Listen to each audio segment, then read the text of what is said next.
The following marketing information and discussion is provided for informational purposes only. It is not intended to be used as professional guidance or consultancy. You should find an agency for that. Comexis is a digital marketing agency, so feel free to hire us. But otherwise, just enjoy the show.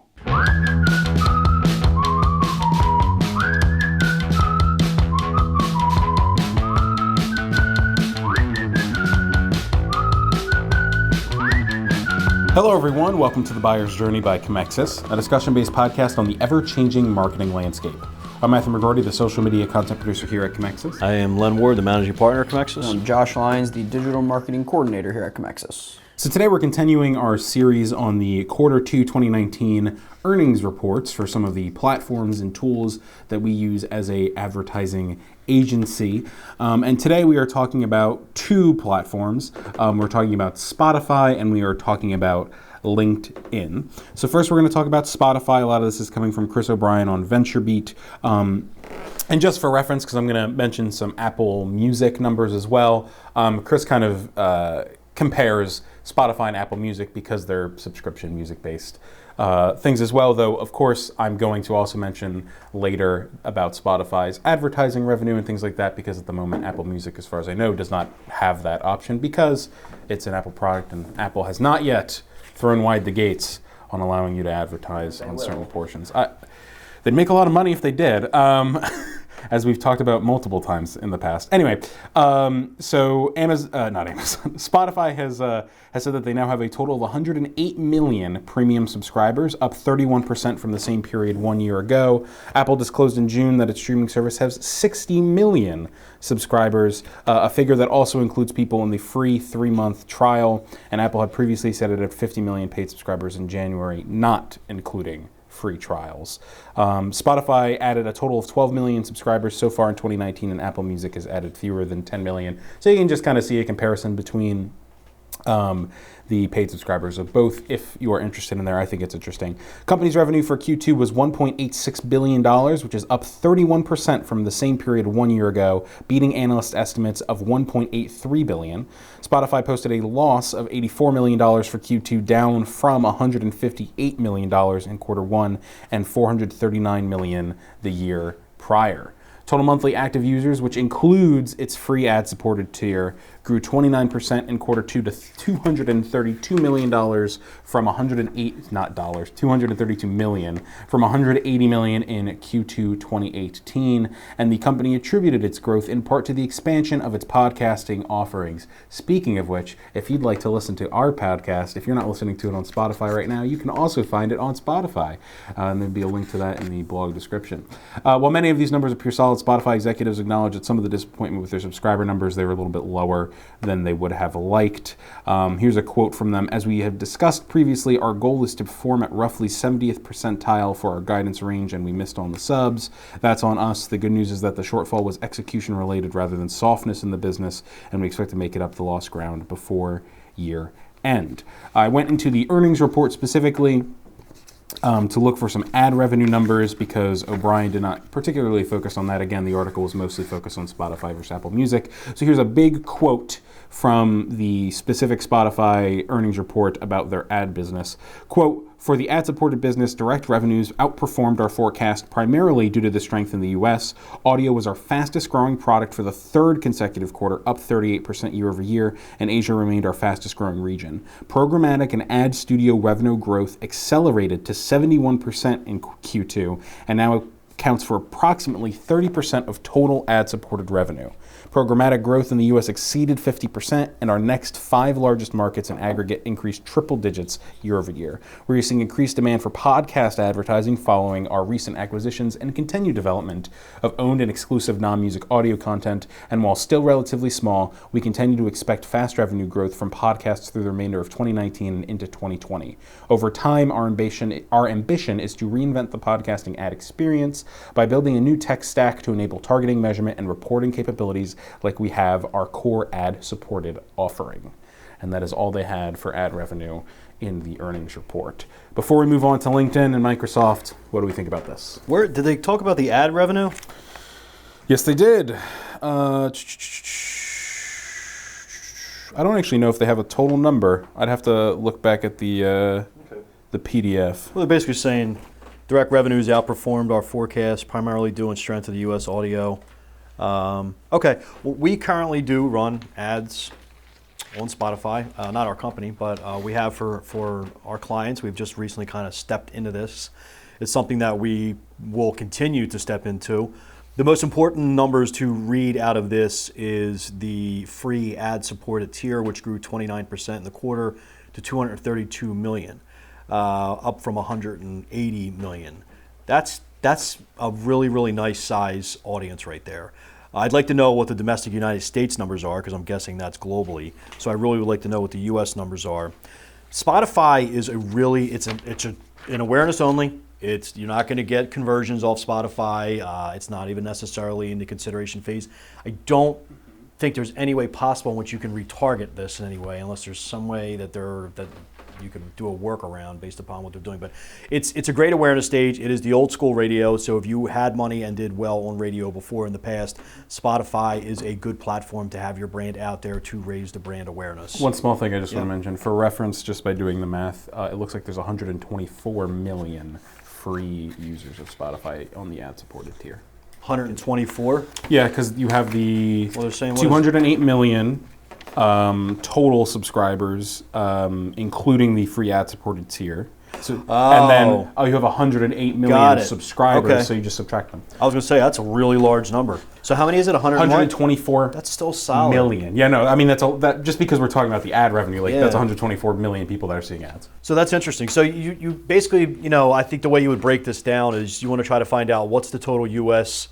growth, like what are the numbers for the U.S., and then and they'll be able to provide this, their ad platform. What are the pockets, like the Philadelphia region, how many people of the percentage of users are in there? And then if those numbers match what your product is and where you are, you should be having some ad dollars on there. Spotify is a very affordable product. I think you can get in there and start for like $1,000 a month. The reach is pretty strong. As you know, you've worked on some of these things. It's pretty easy to come up with a commercial. They'll either do it for you right now or you can do it. Yeah, and at the moment, the recordings for you are free. There's no way they're going to keep having them be free. It won't last. But at the moment, at least last I checked about a month ago, they were free. And I wouldn't be surprised if they continue that, I don't know, probably for the next year until it gets popular enough that they need to start having people pay for it, which makes sense. They're obviously still growing their ad platform, so it makes sense to have it be as easy as possible, but I digress. I agree. It's a really, really good platform. Again, we always talk about how you would weight it and things like that. I mean, Spotify's something where, you should be at that 5-10%. Of your marketing campaign, I would absolutely put in there. Again, it lives on the awareness stage, so it's great if you're trying to raise awareness of your brand, if you're trying to roll out a new product. I think Spotify does really well. And I think if I'm correct, Spotify, like we played here, is in quite a bit of offices that are playing it, and they will play the free version. So if you're a B2B business, it's also something that may work as well. But big fan of Spotify. I think it works well, and I think that Spotify has absolutely forced its way into the ecosystem of digital marketing, where everything is not just on a device and you're staring at it, you are also listening to it as well, which is good. It's welcome because radio is a great medium for advertising, and Spotify is doing that. Yeah, I absolutely agree. I used to have a background in radio, so I can appreciate the growth in that in particular. Josh, what do you think? I mean, like Glenn said, we have Spotify in the office, and I listen to maybe 50 to 100 ads a day with the free platform. So like you said, for B2B, if you want to target me, you know where to find me. There you go.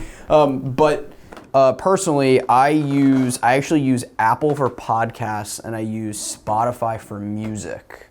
So it's a weird balance where I think I like the Apple podcast just because it's like cleaner and it's easier because it's only the podcast networks. Yeah. There's no music involved. But then on Spotify, if you could search for a podcast, you could still get similar music types that pop up.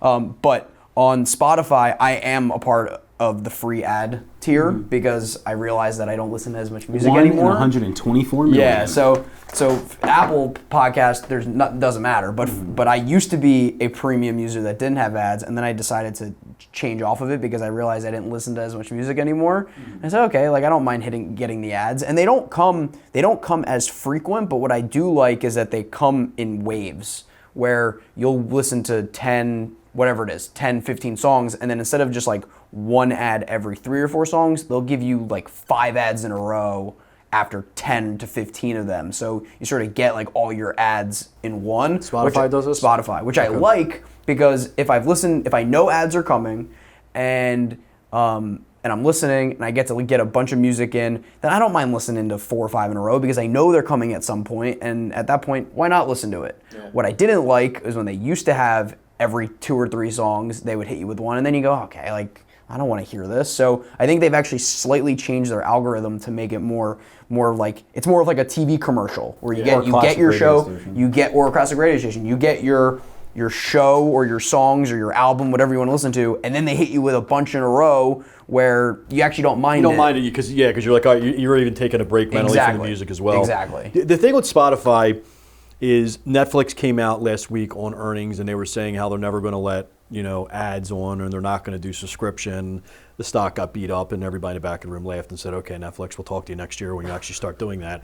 But this is like Netflix, where it's a subscription-based model, and you have to wonder at what point do they flip over and say we're a free product because you can make more money on advertising. Mm-hmm. Because based upon their users of 232 million, go look at the numbers that Twitter are doing, go look at the numbers that Snapchat are doing, they may want to reconsider that thought. But it's a very good mix because, yeah, we do make money on advertising, and here's our free base. Oh, and here's the people that pay. I pay for Spotify. I also pay for Spotify. Yeah, and they got me in December for that $2 for 3 months or whatever. I'm a family account of $10 a month. I have all my kids on it. It's great. I did in college. They did a student deal. It was $1 a month, and then I had to. It didn't matter if I listened to no music or all the music in the world. I was doing it for $1 a month, and then I wasn't going. I didn't want to do like the 10 or 15 it is now with the amount that I listened to. So that's why I just take the ads and I just listen to them. There's so many options right now for music, but I think you're talking about Apple, you're talking about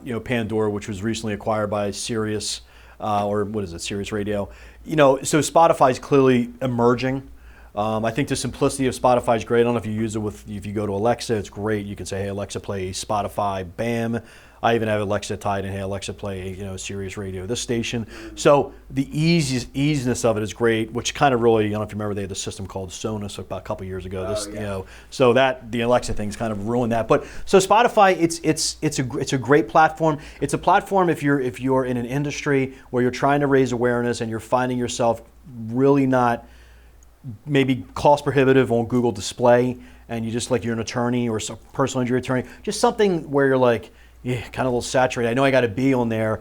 Spotify could be a really good tool and affordable way in which to get your message out there in a really competitive environment or a competitive marketplace in a competitive actual location as well for an affordable rate.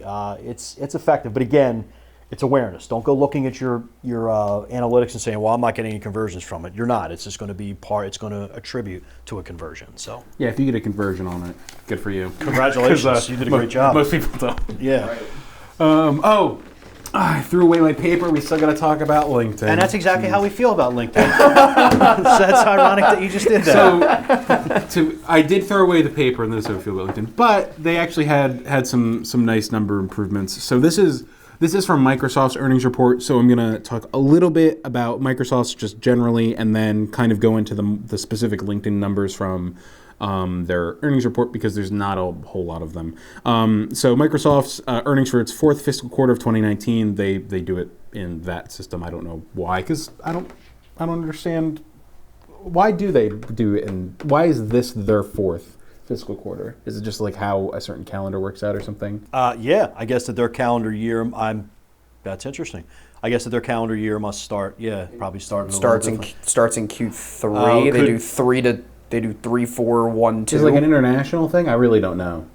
I would have to find out, but I'm guessing we have clients where their calendar year is July to July. Yes, that's true. Okay. So I'm guessing it's just something as simple as that. And considering my past life, on working on Wall Street, I probably should know the answer a lot quicker than I do, and I don't know why I don't know it. That's fine. Yeah. Anyway, point is, their 4th fiscal quarter of 2019, so in this case it's not Q2, it's Q4, included revenue of $33.7 billion, a net income of $13.2 billion, and an earnings per share of $1.71, compared to a revenue of $30.1 billion, a net income of $8.9 billion, and an earnings per share of $1.14 in Q4 2018. And all three of the company's operating groups saw year-over-year growth. So basically, they've had great numbers. LinkedIn, in particular, revenue increased 25%, up 28% in constant currency, with record levels of engagement highlighted by LinkedIn sessions growth of 22%. Operating income for Microsoft increased $878 million or 25%. So gross margin increased $1.2 billion or 16%, driven by growth in Office Commercial and LinkedIn. Gross margin percentage increased due to gross margin percentage improvement in LinkedIn and Office 365 Commercial, offset in part by an increased mix of cloud offerings. And operating expenses increased $314 million or 8%, driven by investments in LinkedIn and cloud engineering. And that's basically all the numbers we got at LinkedIn. So I think that there's a couple things. Maybe next time we'll do. We should extract what Bing's getting as well. That's a good point. Bing ad revenue. So I think we should kind of look at that. The thing with LinkedIn's revenue is that you may say, okay, well look, Len, you tell us if the revenue is increasing and if the stock price is going up. I think Microsoft. I haven't checked that recently, but they're doing well. Well, we're going to put ad dollars in there. Well, no, because LinkedIn is one of the actual ad platforms where they make money on actual premium profiles. They make money on if you're a job hunter or not. If you're trying to. When we go hire people, sometimes we use LinkedIn and we'll pay for it. So that's where they have products that are away from actual advertising dollars. So until Microsoft comes out and says, or we can look at numbers, and I'm sure you can pull these numbers. This is specifically what LinkedIn's doing. Here's their growth and so forth. At that point, everybody kind of knows, unless you are a job placement company, or maybe you're looking to hire somebody, maybe a couple other small things. At this stage of the game, we really don't recommend LinkedIn for the majority of the clients we have. There's some stuff, some compliance clients, maybe some legal business clients that we put in there, but I don't really use LinkedIn for news anymore. I mean, I've curated my own Twitter feed, and I will actually follow a ton of stuff on Facebook that's relevant to me, and I'll go through it. And the news I need also is dumped on my email every morning, and I kind of start off with that, and I go from there. So I think LinkedIn has really done themselves a disservice because they were really, really going in the right direction. It's literally become a spot right now where people are looking for jobs, and it's almost like if you're going to do business with somebody, you'll connect with them. I'll have that, frequently when we work with a new client, like we'll connect. So obviously they want to see my background before they invest in this, which they should. So I think it's good for that, but it's not become a destination spot to go look at news and everything else that's going on. At least from anyone I'm talking to, anywhere out there, it's not really it. Although, again, we've said before, if you're looking to, I get pitched every single day about if I'm looking to increase the rankings on my website, I should maybe contact them via Messenger. So, yeah, I mean, I don't have much to add to that. I think I completely agree. Everything I see with LinkedIn is it's either people in mail messaging me and I don't want to read it or be bothered by it, or it's other people that I know asking if there's any jobs anybody has anywhere. It's like, okay, we know what it's used for. It's very cost prohibitive. It's not. Yeah. This is not right now. This is not worth investing dollar wise. Again, unless you are a job placement company or one or two other industries, then put some money in there. But it does not fit in our buyer's journey ecosystem right now. And the max I'd ever have in an investment with a client will be 5%, and that's pushing it. I mean, I will say it's good to see that their sessions growth have been jumping up 22%. We've talked in the past, within the last year specifically, more advanced video features coming to LinkedIn, things that Facebook basically has already, some different emotes and stuff like that you can use, some reactions, things like that. So it's good that they're adding these things, that sessions are growing, but I completely agree with you, Len. I think it's just, from an advertising perspective, it's tough. There's not a huge reason to do it. So, well, that's all for today's episode of The Buyer's Journey. Check us out on Comexis.com, YouTube, and anywhere you can get your podcast, and follow us on Twitter at @buyers_journey. Thanks for tuning in.